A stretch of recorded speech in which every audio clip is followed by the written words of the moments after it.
أعوذ بالله من الشيطان الرجيم. بسم الله الرحمن الرحيم. الحمد لله والصلاة والسلام على رسول الله وعلى آله وصحبه ومن تبعهم بإحسان إلى يوم الدين. أما بعد يا أحبتي في الله، السلام عليكم ورحمة الله وبركاته.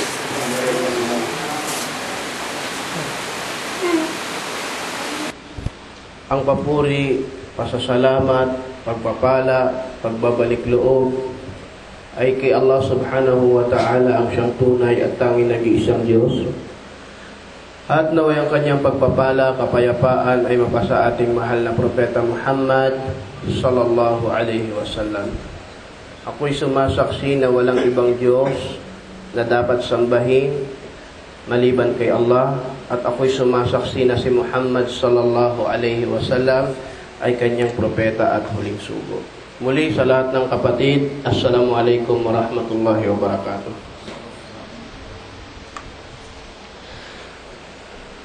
Allahumma arina al-haqqa haqqa warzuqna ittiba'ah wa arina al-batila batila warzuqna ijtinabah.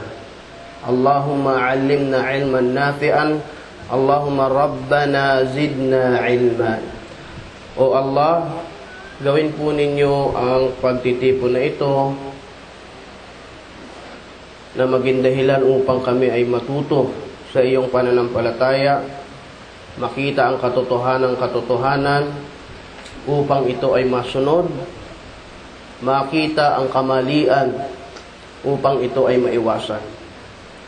O Allah, dagdagan mo po kami ng kaalaman. O Allah, dagdagan mo kami ng kaalaman.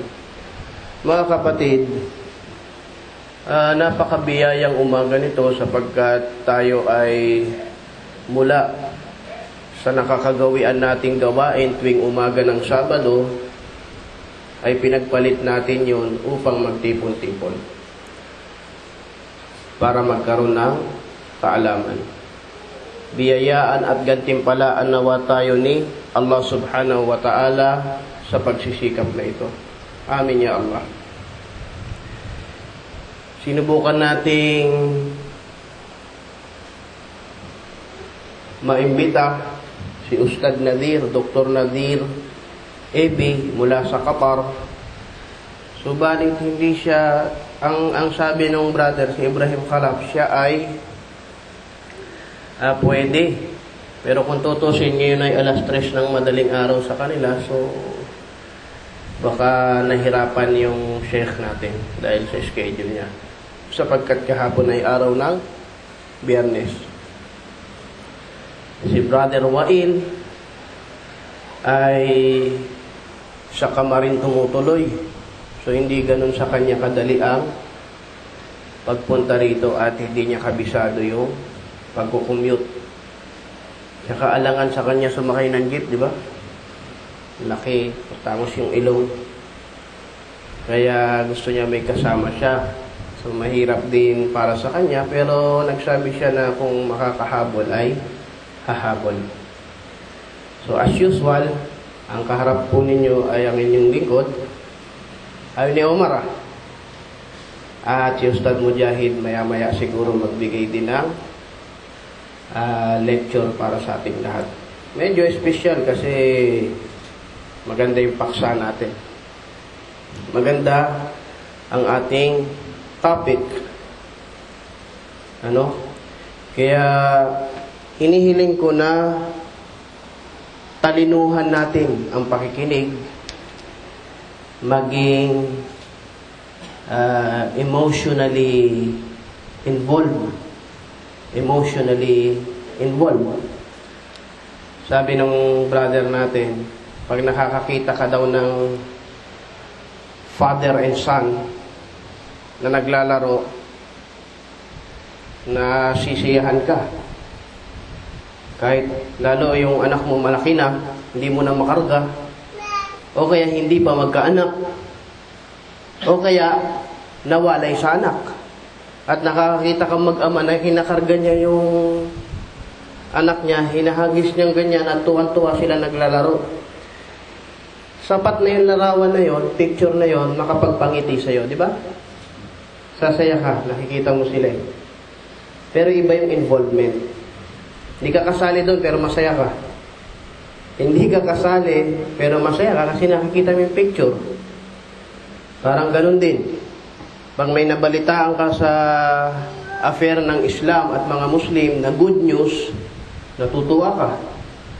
Kahit hindi ka kasali. Kahit hindi ka kasali.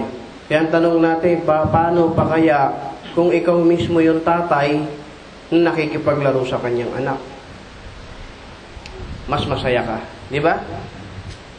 So tayo ngayon ay dapat kasali sa lahat ng affair ng Islam at mga Muslim.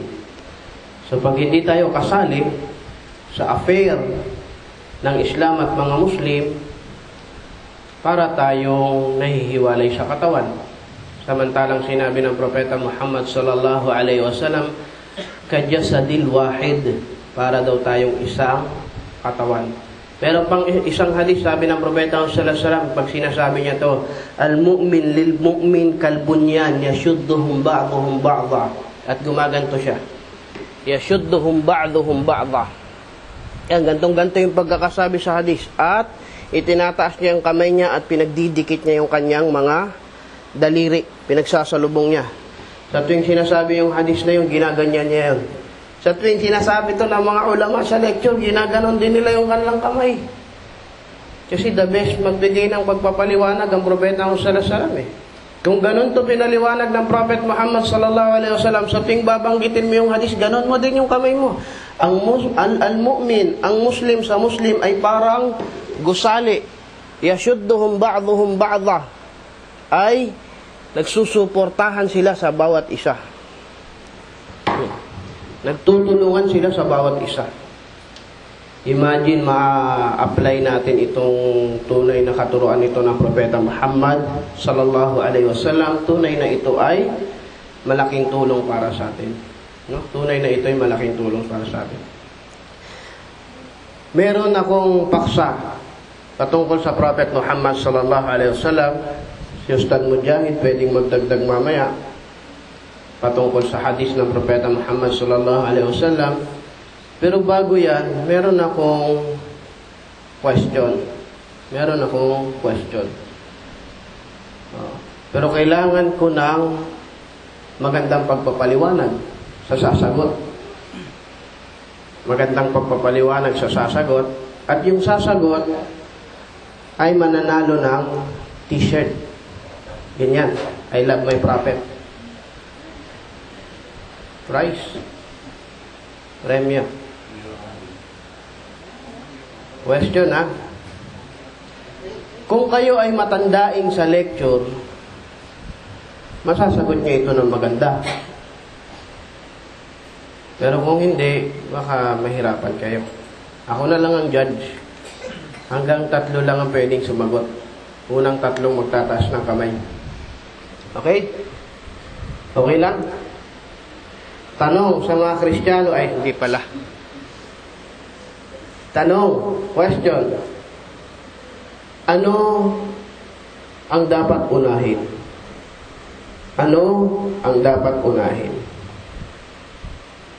Da'wa sa Muslim o da'wa sa non-Muslim? Pareho ba dapat dawahan? Yes. Pareho dapat dawahan o hindi? Anong dapat unahin?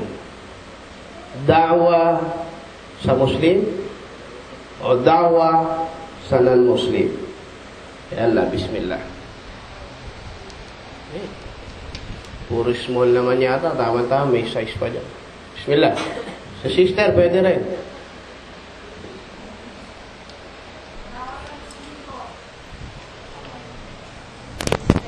Ay, sorry.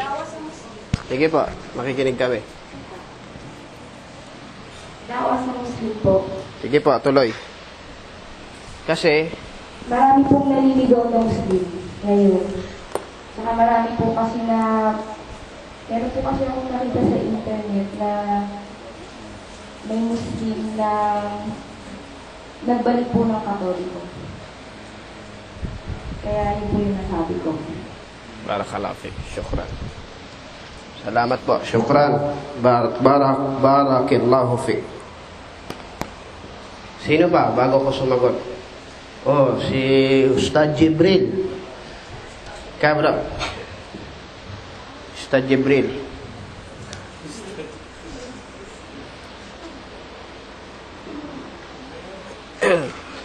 Bismillahirrahmanirrahim. Siguro, una siguro daw-dawahan yung Muslim. Kasi, tulad ng sinabi ng sister, kung kunyari, halintulad natin ito sa nalulunod, sino ba ngayon ang una mong sasagitin? Yung nalulunod na Muslim o yung Kristiyano? Kailangan natin yun para tumibay tayong mga Muslim. Siguro, unahin natin yung Muslim tapos yung Christian. Para hindi malunod. Para hindi malunod. Hindi mapinsala yung ating kapatid. Alam mo, Barakallahu fiik. Syukran ya akhi Jibril. Masyaallah. Okay, last. Sino pa? Sino pa?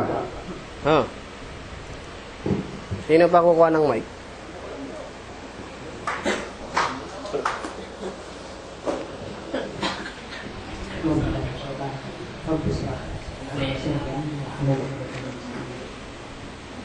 Assalamualaikum.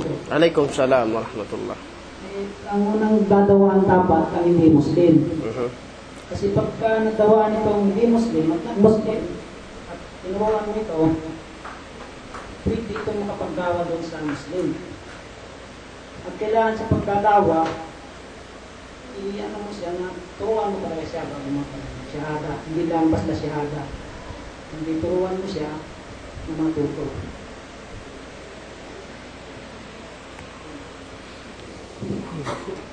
Syukran. Masya Allah. Isa pa? Wala na? Wala nang habol? Si Umar. Wala kang sagot?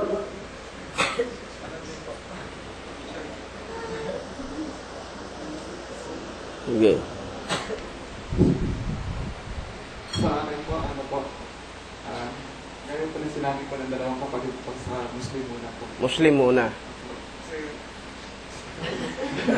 Sabi po kasi ni Allah subhanahu wa ta'ala, hindi ko ay papangguhin, hindi ko binabagi yung sarili niyo. Gaya po na sabi ni Brother Jibril. Una mo para sa report. Sagipin muna daw po yung mga kapatid. Sabi, di ba? Sabi po ni Imam al-Bukhari, sabi po niya, bago ang gawa, lalo mo na yung karunungan. Masya Allah. Hindi tuloy nakapag-explain ng mabuti si Omar.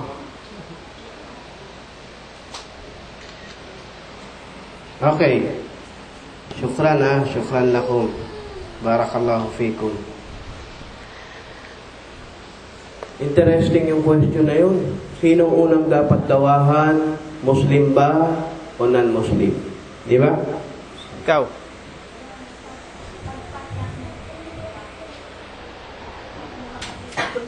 Assalamualaikum. Waalaikumsalam. Para po sa opinion ko, mas mainam na unahin mo na yung isang Muslim. Kasi yung halimbawa nga, sabi, linisin mo na yung bahay mo bago ka mag-imbita ng tao. So, kumbaga, mas mainam na maging halimbawa mo na yung mga Muslim. Nang sa ganun, mas madali nang dawahin yung mga non-Muslim.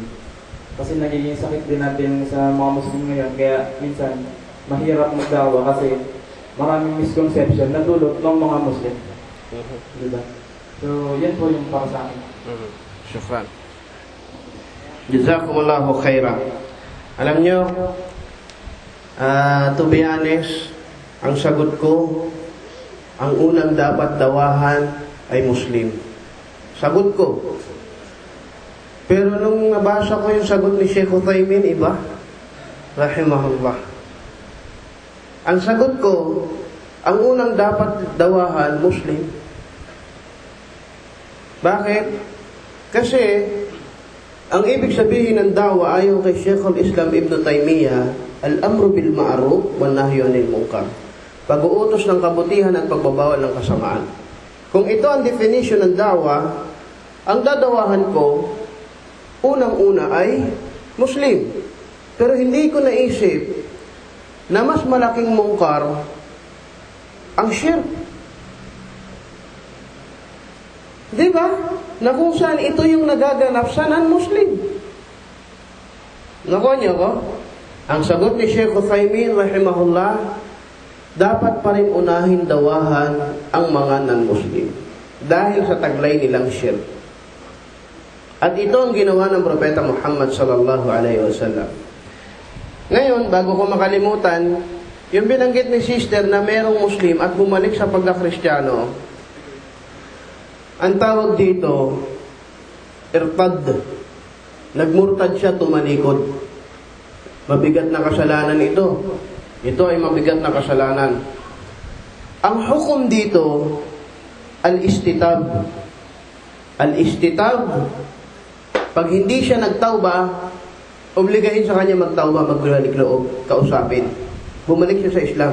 Pag hindi siya bumalik sa Islam, ang hukom dito ay pagkitil ng buhay. Man baddala dinahu faqtulu. Kung sinong palitan niya ang kanyang reliyon, patayin ninyo. Kaya lang, again, yung batas ng Islam merong proseso. So yung tulad na ganun sitwasyon, kailangan nila ng istitab, pagtawbahin kay Allah subhanahu wa ta'ala. Ngayon, pag namili tayo kung sino dapat unang dawahan, totoo na sa pagdadawa natin, nakakaapekto yung mga Muslim nating kapatid na hindi practicing, na dapat dawahan. Nakakaapekto sa tuwing tayo'y nagdadawa sa mga non-Muslim. Pero, hindi natin alam, pagkamislan, kung nasa ng wisdom ni Allah subhanahu wa ta'ala, na kung ating ipopokus ang sarili natin sa kakadawa sa kapatid nating non-Muslim, hindi naman natin alam kung kailan sila magiging matuwid. At ang resulta, napapako ka sa pagdadawa sa kanila at hindi ka na makakalabas para magdawa sa non-Muslim. Sa madalas na pagkakataon. Tama mali? Sa madalas na pagkakataon. Kaya tayo, halimbawa, sa pamilya mo, meron kang dinadawahan na family member, hindi mo mapatuwid, hindi mo mapatino. Kahulugan ba nun na hindi ka na magdawa sa non-Muslim sa labas? Dahil sasagot sa'yo, linisin mo muna yung bakuran mo. Bago ka magdawa sa labas, hindi. May mga sheikh tayo, na mismong mga family member nila, merong nasa labas sa Islam, malayo sa Islam, pero hindi ibig sabihin, tumigil sila sa magdadawa sa labas sa mga non-Muslim. Totoo na ang definition ng dawa ay pag-uutos ng kabutihan at pagbabawal ng kasamaan. Iba gawain ito na pang-Muslim. Sabi ng ating mga ulama, kung meron idadagdag sa 5 haligi ng Islam, ito yung amru bil ma'ruf wan nahyu 'anil munkar. Ang pag-uutos ng kabutihan at pagbabawal ng kasamaan. Kung may idadagdag tayong pang-6. Kung meron. 'Di ba? Shahada, salah, zakat, som Ramadan, hajjul bait. 5. Kung merong idadagdag dito, ang pag-uutos ng kabutihan at pagbabawal ng kasamaan. Kaya lang, sino utusan mo ng kabutihan? Muslim na magsala. Sino pagbabawalan mo ng kasamaan? Yung Muslim na kapatid natin na huwag magzina, huwag uminom ng alak, huwag magbisyo. Yan ang amru bil ma'ruf wa nahyu 'anil munkar. Kaya lang, para bang pag nag-uusap tayong amru bil ma'ruf wa nahyu 'anil munkar, parang hindi nakasali dito yung Christian o yung mga non-Muslim pala rather. Pero hindi. Sabi Sheikh Uthaymin, kung meron ng malaking munkar, kasamaan na nasa paligid natin, yun ay ang syirku billah. Saan matatagpuan yun? Sa non-Muslim.